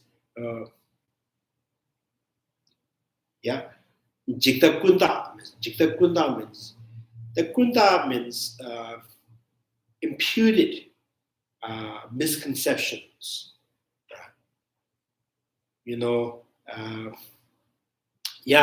imputed misconception or imputing the intrinsic nature of the person and the phenomena. That's called, is not innate, right? It's not innate. Innate, the grasping of misconception on the self and person So even the animal, we all have it, innate. So innate, the innate kind of grasping of self phenomena only overcome in the seventh bhumi. Yeah. The first bhumi is the imputed, right? Imputations, imputing the grasping of self phenomena. So, and then, so that's the one, imputations. And then the second one is the doubt, the possibility of liberation, the ambiguity of the liberation. Kind of, there's a little bit, very, very slight, and tiny, very settled doubt on the possibility of liberations. This only overcome when you reach the first bhumi. So that means, so all the practitioners, the path of accumulation, path of preparations, the ordinary perception, we still have kind of this doubt, the possibility of liberations. So this only ceased when you reach the first bhumi, the fruitions.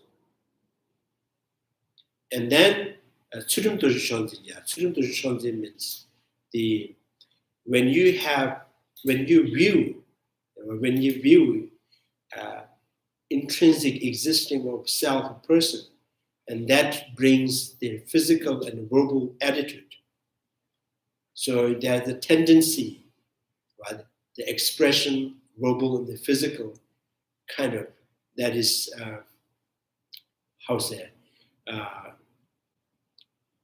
drives by the grasping of self.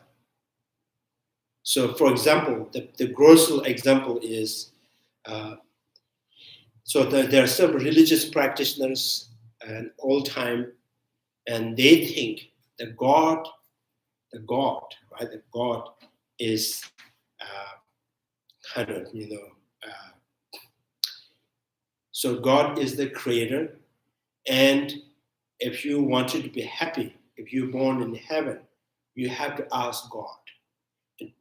So your practice is to please the God, and God may grant you some kind of unique, special, born in heaven or becoming,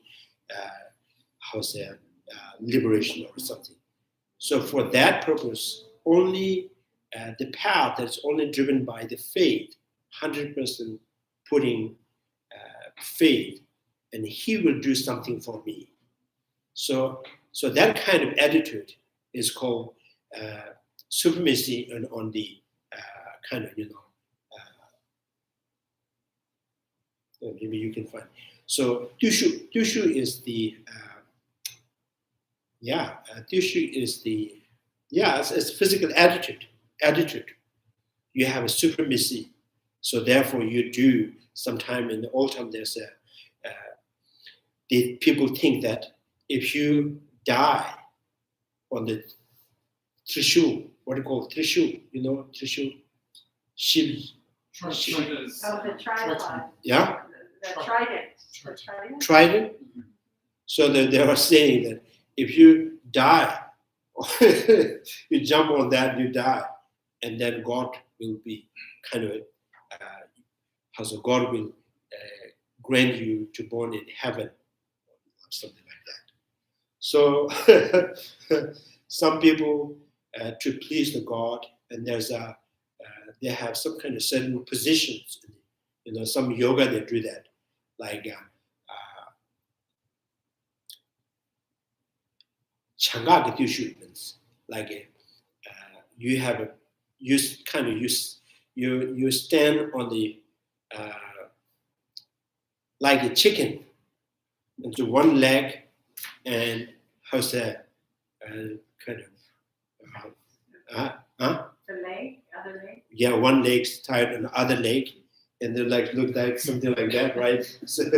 So they just sit like that for kind of days.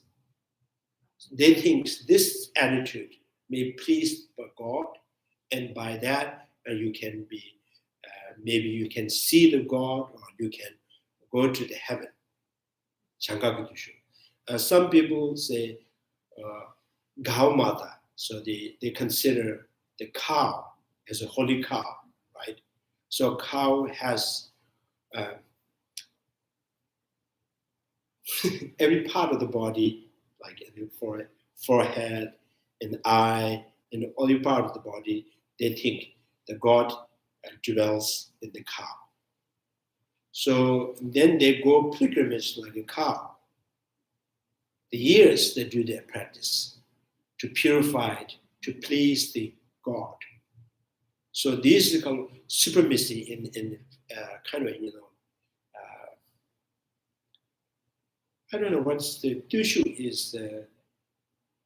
So you have something in your mind that really kind of, make you do things, physical and the verbal way of saying things. Inspiration. Dushu is not inspiration, is like more in the mind state, right? Here, following, like,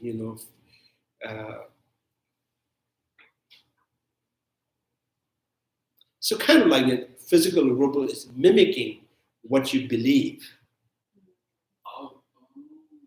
Yeah, it's kind of, this is what I believe, therefore I do this, right? Like embody, like you take it on. Was you on the supremacy of the view or something last time? Huh?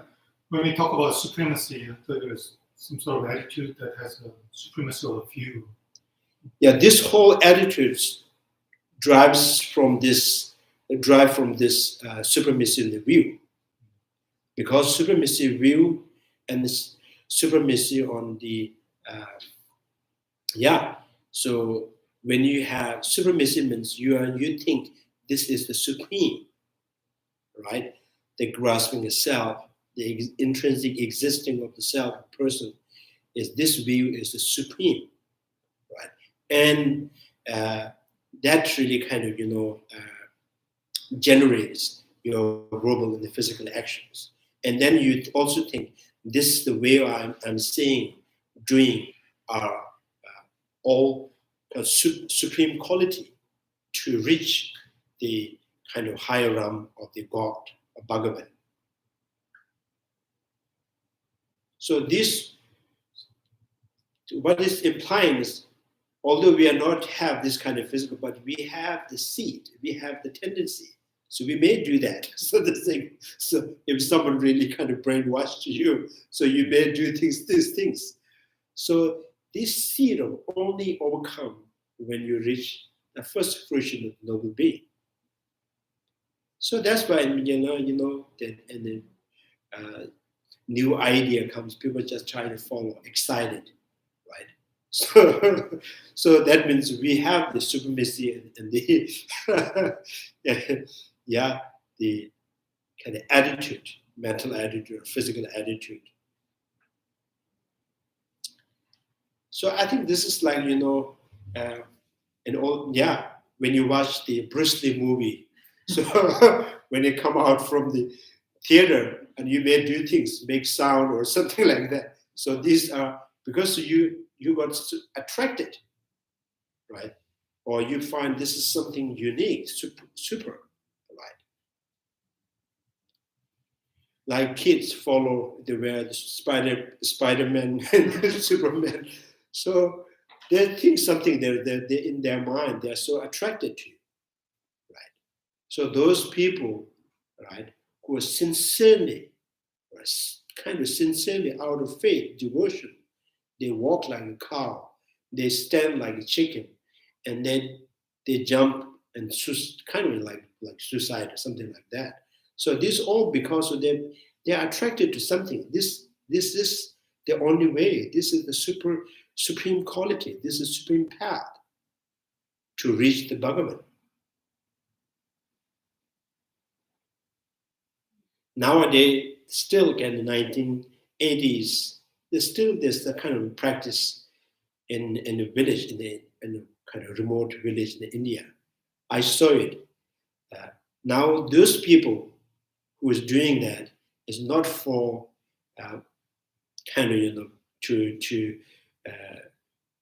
to please the Bhagavan, they're rather to attract more people, and they can give you rice and sugar, milk, butter. So they kind of, they dig out soil, and they put themselves, bury themselves, and stay for 2 days, 3 days. So then they come out, and everybody, all village people comes, oh, you did a very good job. So so some gives money, some gives rice, like that. And then also there's like some competition. Oh, my village, such person has done these things, and your village hasn't done these things. So then the people kind of, they kind of get excited. So this is also done by the very sincere practitioner, believing. So that's why the following of the Buddha and out of faith, out of reasonings. So Chandrakirti says the out of reasoning is much better, not just by faith.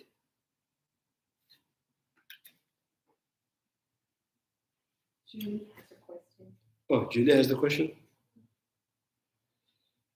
When you reach the fruition of the first bhumi, are you then immediately enter second bhumi?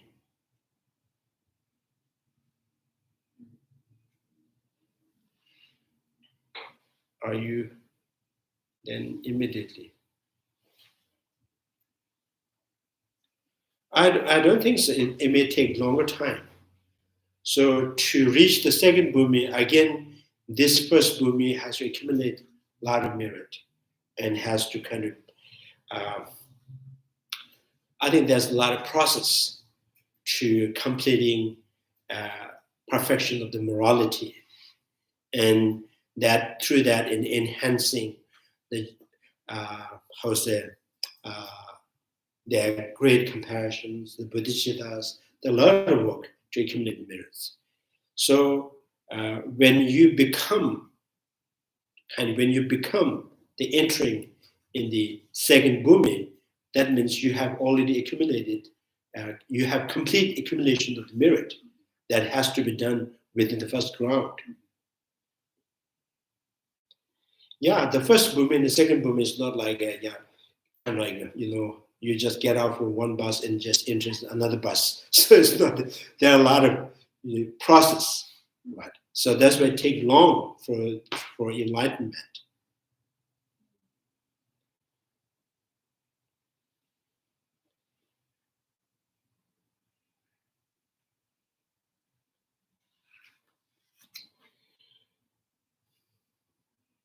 So 3 years of accumulation merit. So path of accumulation, path of preparations, and the first bhumi, first bhumi until the 7th, one accumulation, the 1 year's merit. And then 7 bhumi to the 8th, another accumulations, the years of accumulation merit. And then 8 bhumi to the kind of enlightenment, buddhahood, another years of accumulation merit. So eons does not mean you have to remain in eons, but so you have complete, right? So you have complete the merit that could possibly you can it may take time in 1 year. So Bodhisattva Muni, within 3 weeks, he had accumulated the 1 year's accumulation merit.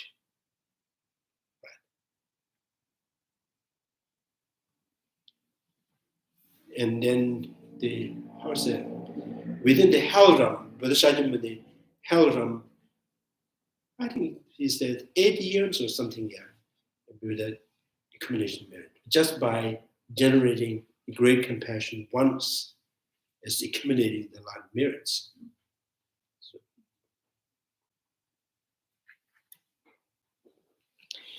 So these are just kind of, conventional. This just, there is no really kind of, logic that convincing to you.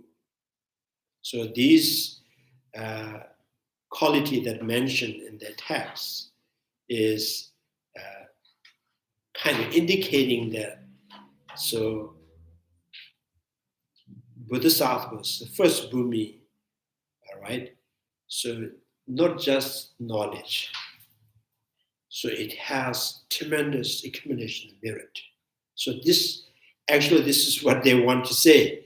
So, and then for that, and they draw the pictures, the 1,200, right, qualities, 12,000 qualities.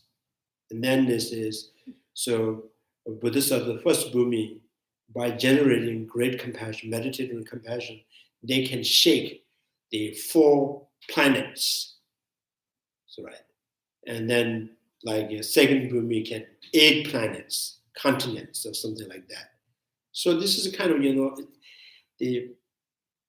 it's indicating these people have accumulations. The accumulations of merit is much greater than what we can imagine. Right. But humanly, what we can imagine is beyond that.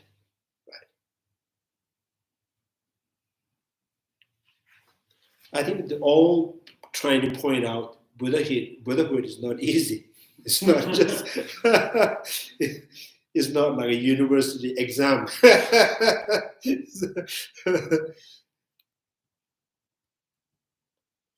And also mention the purifications, the wisdom that purified negative emotion is not destroying the wisdom itself, not discontinuing the consciousness. So every time when you read, when you do the sadhana, so shunyata jnana vajra subhava emokoha, shunyata jnana vajra. Although every phenomenon is totally kind of absence of intrinsic existence, but the wisdom that realizing that total absence of intrinsic existence is the basis to you to become the deity, to you to become the bodhisattvas, to you becoming, Buddha. Shunyata jnana vajras. So that means emptiness is not just empty.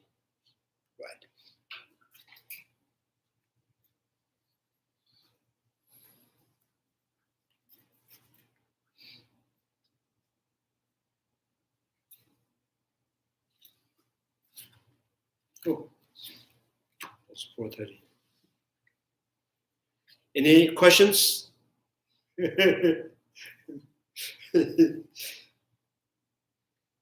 So one of the Tibetan masters, I think and during 1950s, of the Gindushan, and he also some kind of comment on the ornament of realizations, and they talk about it really create the picture of the appearance of the Buddha, the realm of the Buddhas, and then even they talk about the quality in each realms, different realms. So, and then also they kind of like Buddha's, what do you call it there? In the center there's a zubu, call this.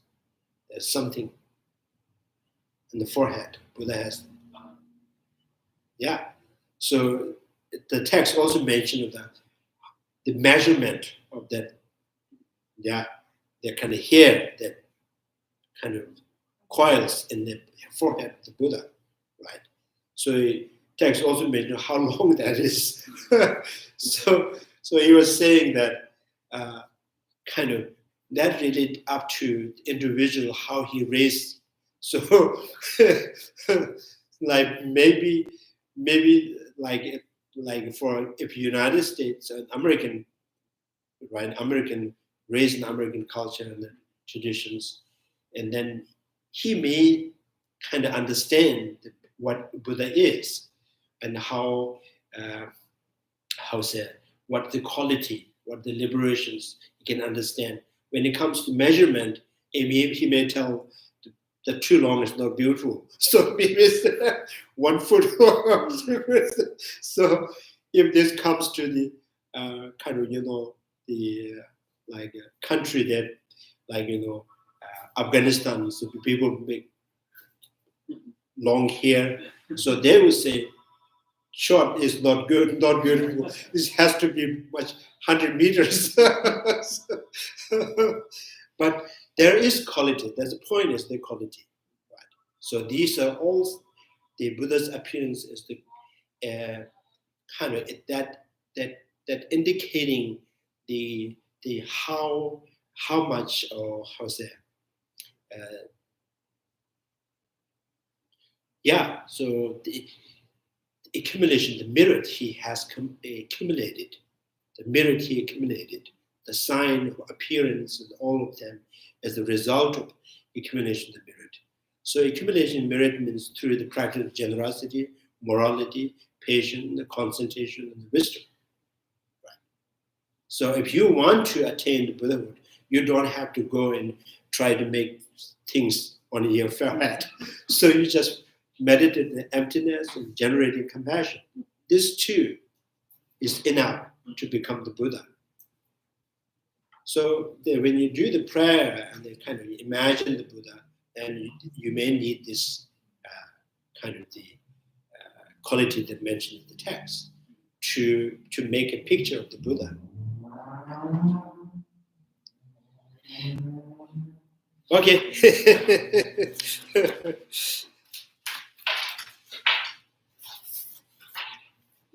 Sanju Simjo Rinpoche, Majepan, Jeji, Jevanya, Mewa, Kone Koda Pevers, Tonya Tawa Rinpoche, Majepan, Jeji, Jevanya, Mewa, Kone Koda Pevers, Pama Simja Damja, Dada Dinji, Yedutamja, Tado Tonga, Sanju Simba, Kanda Sushi, Dada Gundi, Monom Jujuj, Carrera Vipavishima, Penda de Wama, Joe, Jereza, Watinja, Shaveside, but the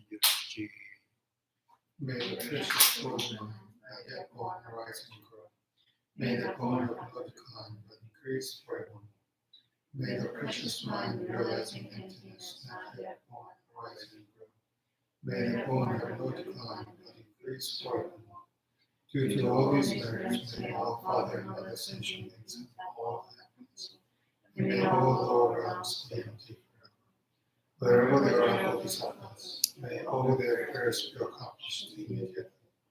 In the sacred land surrounded by snow mountains, you are the source of all benefit and happiness. O powerful Chandrakirti, remain in this world until samsara ends. Thank you very much.